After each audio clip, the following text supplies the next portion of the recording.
अस्सलाम वालेकुम स्टूडेंट्स। बच्चों, आज का हमारा टॉपिक है charge on an electron by Millikan's method. तो बच्चों, इस टेक्निक में हम किसी इलेक्ट्रॉन के ऊपर या किसी भी चार्ज पार्टिकल के ऊपर प्रेजेंट चार्ज की वैल्यू जो है वो कैलकुलेट करते हैं। सबसे पहले 1909 में एक अमेरिकन फिजिस्ट था, रॉबर्ट एंड्रयूज मिल्किन। उसने ये डिवाइस डिज़ाइन किया था और इस टेक्निक को यूज़ करते हुए उसने इलेक्ट्रॉन के ऊपर प्रेजेंट चार्ज की वैल्यू जो है वो कैलकुलेट की थी और उसकी वजह से उसको नोबेल प्राइज़ जो है वो मिला 1923 में। उसके एक्सपेरिमेंट का सेटअप कुछ इस तरह से था कि उसने दो, जैसे कि ये फिगर में दिखाया हुआ है, दो इलेक्ट्रिक प्लेट्स हैं, एक पॉजिटिव प्लेट पी जी। तो इसमें हमारे पास जो है दो पैरेलल प्लेट्स हैं, पी और पी डैश। पी प्लेट जो है वो पॉजिटिवली चार्ज्ड है, उसको हमने इलेक्ट्रिक सोर्स इसके साथ कनेक्ट किया है, जहाँ पे पोटेंशियल डिफरेंस दोनों प्लेट्स के दरमियान V है और हम इस वजह से इसकी जो पॉजिटिव प्लेट है वो P है, जिसको पॉजिटिव के साथ कनेक्ट किया है, और नेगेटिव प्लेट जो है वो P डैश है, जिसको बैटरी के नेगेटिव टर्मिनल के साथ हमने कनेक्ट किया हुआ है। अब इस सेटअप को हमने एक कंटेनर के अंदर रखा है। ये कंटेनर जो है उसको हम C कंटेनर का नाम देते हैं। इस कंटेनर को में इस सेटअप को रखने का मकसद ये है कि एयर करंट्स जो हैं वो इसमें डिस्टर्बेंस क्रिएट ना करें, ताकि एयर करंट से बचा जा सके। और इन दोनों प्लेट्स के दरमियान जो है वो डिस्टेंस D है। अब यहाँ पे जो पोटेंशियल डिफरेंस V डेवलप हुआ, अगर हम V की वैल्यू देखें तो इस V की वजह से इन दोनों के दरमियान, दो प्लेट्स के दरमियान जो है इलेक्ट्रिक फील्ड E डेवलप हो चुका है और यहाँ पे V इज़ इक्वल टू होगा ED, और यहाँ से E की वैल्यू जो है वो कैलकुलेट की जा सकती है, that is equal to V/D। ये इस इक्वेशन से हमने ड्राइव किया, जो कि हमने electric field as potential gradient में हमने किया था।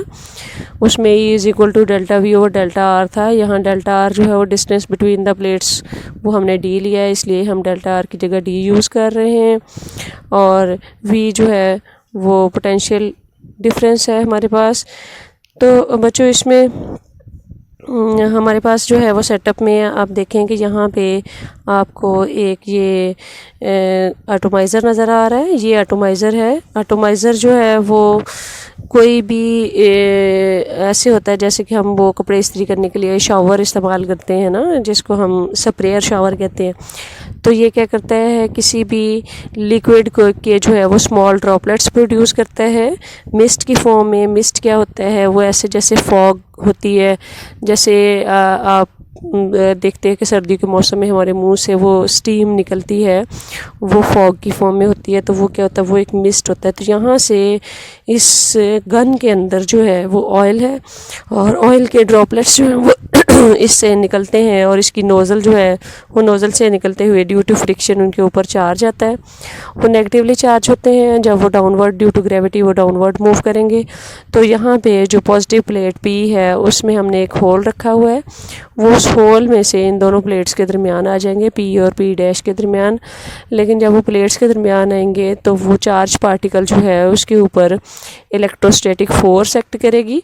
इलेक्ट्रोस्टैटिक फोर्स जो यहाँ पे है FE से हम उसको डिनोट करेंगे, और यहाँ पे इलेक्ट्रिक फोर्स E इस नेगेटिवली चार्ज ड्रॉपलेट D के ऊपर जो है वो अपवर्ड डायरेक्शन में लगेगी, और इस तरह से उसके ऊपर लगने वाली इलेक्ट्रिक फोर्स की डायरेक्शन ये होगी। इसको हम FE कहेंगे।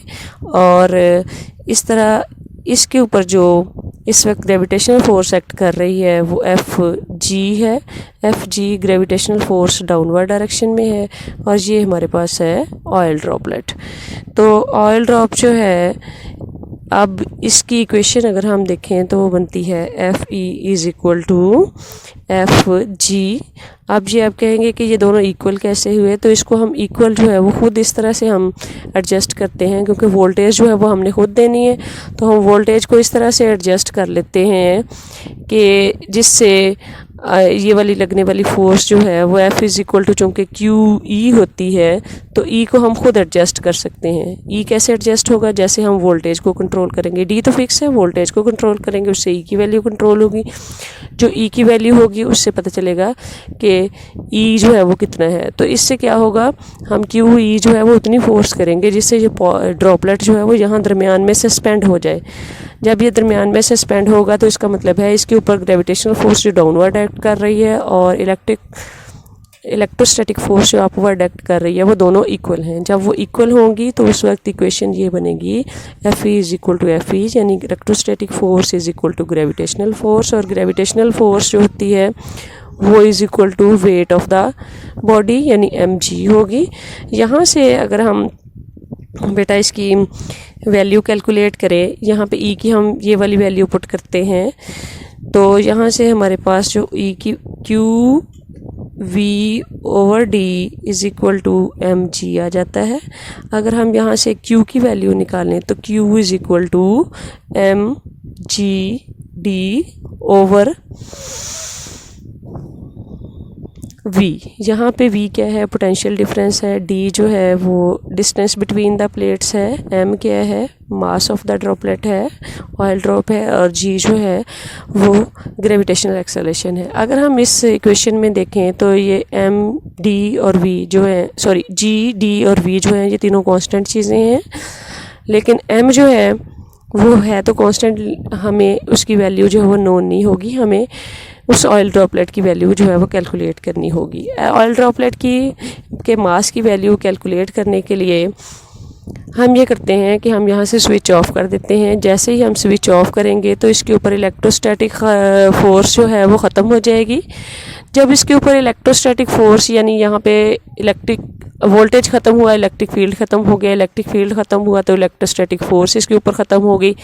जब इलेक्ट्रोस्टैटिक फोर्स इसके ऊपर ज़ीरो हो गई तो अब ये under the action of gravity जो है वो फ्रीली मूव करेगा डाउनवर्ड डायरेक्शन में, और इसके ऊपर ग्रेविटेशनल फोर्स जो है वो एक्ट करेगी। अब ये फॉग ड्रॉपलेट है, इस कंटेनर के अंदर एयर प्रेजेंट है, तो इसके ऊपर जो सेकंड फोर्स एक्ट कर रही है वो ड्रैग फोर्स है, यानी एयर रेजिस्टिव फोर्स, वो अपवर्ड डायरेक्शन में है। और ड्रैग फोर्स जो है उसकी वैल्यू होती है f is equal to 6 pi eta r v t. ये वी टी जो है वो टर्मिनल वेलोसिटी है। टर्मिनल वेलोसिटी के साथ ये अब ये नीचे मूव करता है तो उस वक्त ड्रैग फोर्स और ग्रेविटेशनल फोर्स जो अपवर्ड डायरेक्शन में होती हैं वो दोनों इक्वल होती हैं। तो इस तरह से ये वाली फोर्स जो होगी वो किसके इक्वल होगी, वो ग्रेविटेशनल फोर्स एम जी के, यानी ग्रेविटेशनल फोर्स और ड्रैग फोर्स दोनों जो हैं वो इक्वल हैं। उस वक्त इक्विलिब्रियम की हालत में ये टर्मिनल वेलोसिटी के साथ ड्रॉपलेट डाउनवर्ड मूव करता है। तो यहाँ से अब हम वैल्यू निकालेंगे एम की, और हमें पता है कि किसी भी मास की जो डेंसिटी होती है वो rho is equal to mass over volume होती है। तो यहाँ पे हमारे पास ऑयल ड्रॉपलेट है, ऑयल ड्रॉपलेट एक सफ़ियर की फॉर्म में होता है, तो उसका वॉल्यूम जो होगा वो is equal to 4 pi r cube होगा, v is equal to 4 pi r cube. तो यहाँ से m की वैल्यू जो है वो आपकी इस इक्वेशन से is equal to m is equal to rho into v, और m is equal to 4 pi r cube rho, यानी v की जगह पे उसकी ये वाली वैल्यू जो है वॉल्यूम की वो हमने पुट कर दी, तो हमारे पास m की वैल्यू ये आ गई। अब हमारे पास m की ये वाली जो वैल्यू है इसको हम, ये हमारे पास इक्वेशन नंबर 1 है, ये इक्वेशन नंबर 2 है।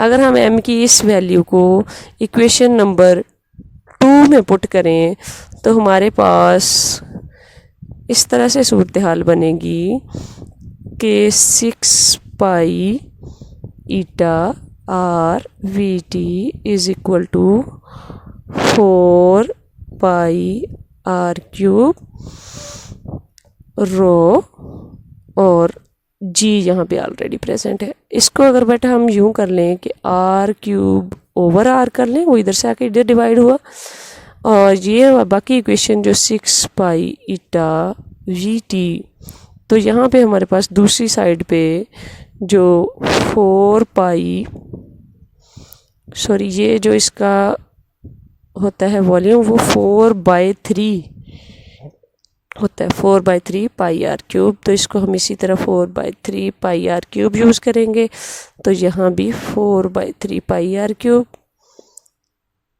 पाई आर हम इधर ही इसको रहने दिया, तो यहाँ पे हमारे पास आएगा रो और जी।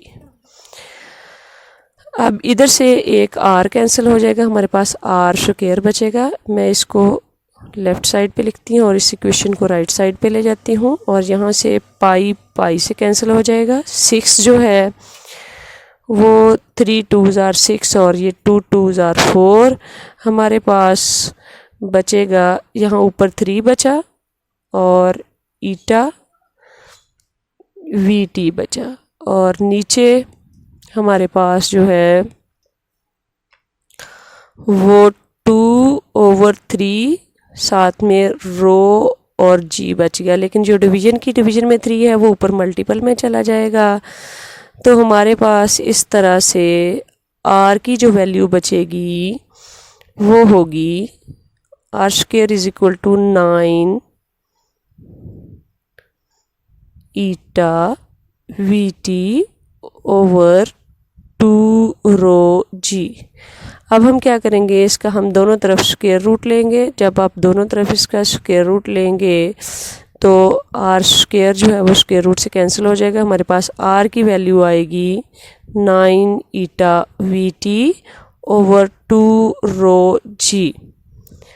अब ये अगर देखें बच्चों, यहाँ से हमें आर की वैल्यू मिल रही है, आर की जो वैल्यू हमें मिलेगी उसको हम एम की इस वैल्यू में पुट कर देंगे, और जब हमें एम की वैल्यू यहाँ से मिल जाएगी उसको हम इस इक्वेशन नंबर 1 में पुट कर देंगे। जब हम इक्वेशन नंबर 1 में पुट करेंगे एम की वैल्यू, तो हमें क्यू की वैल्यू मिल जाएगी, यानी चार्ज की वैल्यू, वो चार्ज जो इस ऑयल ड्रॉपलेट के ऊपर होगा। अब मिल्टन ने जो चार्ज की वैल्यू कैलकुलेट की, तो उसने मैनी टाइम्स यानी रिपीटेडली ये एक्सपेरिमेंट किया, और उसने देखा कि जब बार बार वो इसकी वैल्यू मेजर की तो हर बार जो उसको वैल्यू मिली वो एक कांस्टेंट चार्ज के इंटीग्रल मल्टीपल के इक्वल होती थी, और उसने वो कांस्टेंट चार्ज जो उसने कैलकुलेट किया उस चार्ज की वैल्यू आ रही थी Q is equal to 1.6 into 10⁻⁻19 coulomb. ये उसने कहा कि ये वो बेसिक चार्ज है जिसका इंटीग्रल मल्टीपल जो है वो हमें बार बार ड्रॉपलेट में मिलता है। तो उसने ये नतीजा निकाला कि मिनिमम वैल्यू जो किसी भी इलेक्ट्रॉन के ऊपर प्रेजेंट होती है वो 1.6 इंटू 10⁻⁻19 कूलम होती है।